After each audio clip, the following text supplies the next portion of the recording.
Alam mo ba na ang Ganoderma is the king of herbs? Halika pag-usapan natin at pakinggan mo ito dahil meron kang madiskubre na ikakakabuti ng kalusugan mo. Alam mo ba na bago pa naitatag ang maraming modernong ospital, bago pa maimbento ang karamihan ng mga gamot, may isang kabuti na itinuturing ng kayamanan ng kalikasan. Ito ay tinawag na Lingzi. Sa sinaunang China, higit 2,000 taon na ang nakalipas. Ang Lingzi ay hindi pangkaraniwang halaman. Hindi ito basta-basta nakikita.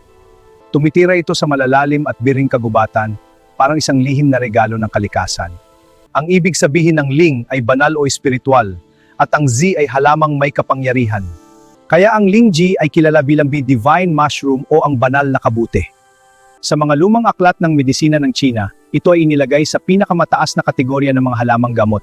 Ang kategoryang ito ay para sa longevity at pagpapalakas ng buong katawan. Hindi lang ito para sa karaniwang sakit. Ito ay para sa mas malalim na layunin. Para makatulong pagpapalakas ng puso, papabuti ng enerhiya, pagpapalinaw ng isipan at pagpapatagal ng buhay. Dahil sa pambihirang halaga nito, ang Lingzi noon ay para lamang sa mga emperador at maharlika. Sa loob ng palasyo, ito'y inaalagatan. Tinawag nila itong mushroom of immortality. Isipin mo, habang ang karamihan ay naghahanap ng kayamanan sa ginto at pilak, ang tunay na kayamanan pala ay tumutubo sa tahimik na kagubatan. Sa paniniwala ng mga sinunang Mongye at mga tagasunod ng Taoismo, ang Lingzi ay simbolo ng balanse ng katawan at espiritu. Naniniwala sila na ito ay nagbibigay ng lakas hindi lang sa pisikal na katawan, kundi pati sa kalooban man.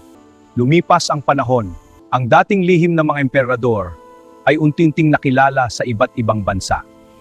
Sa Japan, ito ay tinawag na reishi. Ginamit din ito ng mga mandirigma upang palakasin ang kanilang resistensya at tibay. At ngayon, sa makabagong panahon, sinuri ito ng mga siyentipiko.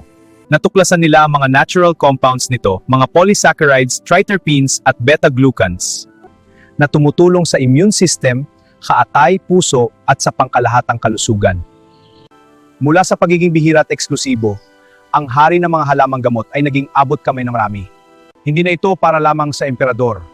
Hindi na ito para sa mayayaman lamang. Ito ay para sa bawat taong nagnanais ng mas malakas na katawan, mas malinaw na isipan at mas mahabang buhay. Ganoderma isang sinaunang lihim ng kalikasan. Isang regalong ipinagkaloob mula sa kagubatan patungo sa ating mga kamay. Kung naghahanap kayo ng Lingzi o Ganoderma, hindi na ninyo kailangang magpakahirap pang maghanap. Nasa DXN na. Dahil sa mga produkto ng DXN Company, halos bawat produkto ay may nakahalong Ganoderma. Bakit? Dahil ang DXN mismo ang nagkukultivate ng Ganoderma sa kanilang malawak na taniman sa DXN Ganoderma Park.